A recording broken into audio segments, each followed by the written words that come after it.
la tasca unitària des de totes les vessants, des d'Amnistia, CRIT i nosaltres des de l'editorial amb la publicació del llibre, és sobretot d'aportar per a la sensibilització, fer visibles aquestes situacions de desigualtat que fa que patisquen, sobretot les dones, violència psicològica o violència física. I nosaltres, vinculats i que creguem que el futur és la joventut, que actualment sembla que ha hagut una mica de retrocés en el tema de captar, de la sensibilitat, de saber que estem sent desiguals o injustos de vegades. Sí que fem una aposta de cara a l'ensenyament i la nostra aportació és la publicació del llibre i el suport a tot el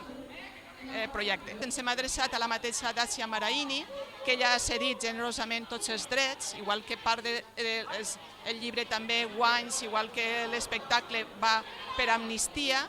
i ella és la primera que ha dit no, teniu tota la meva autorització, hem de flexibilitzar preus, es flexibilitzen, però això n'hi ha que tirar-ho endavant. Això i l'empenta d'Amnistia Internacional a la Ribera de la mà d'Empar Bria, que és una dona que a més de compromesa i de treballar el text, ha fet la guia didàctica del llibre també, de manera que facilita als ensenyants el poder-ho treballar en les aules,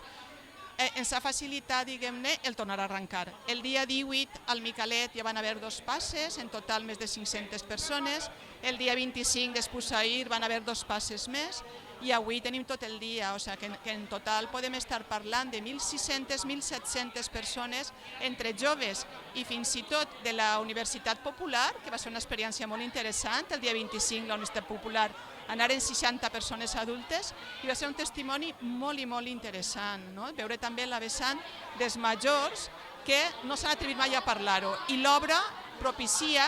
a que la gent s'òbriga, que es despulla i s'atrevisca a dir prou i a denunciar que han patit en primera persona aquesta violència. Trobo que està... I això, a més, si després el treballem una miqueta, d'alguna manera, dels continguts que han pogut tant llegir o bé veure representats, la representació d'avui. Trobo que és tot i que ho veuen de vegades en mitjans de comunicació, però queda com una qüestió molt llunyana, que s'afecta molt de passada. D'alguna manera una representació es fa viure, especialment quan són molts actors que ho fan.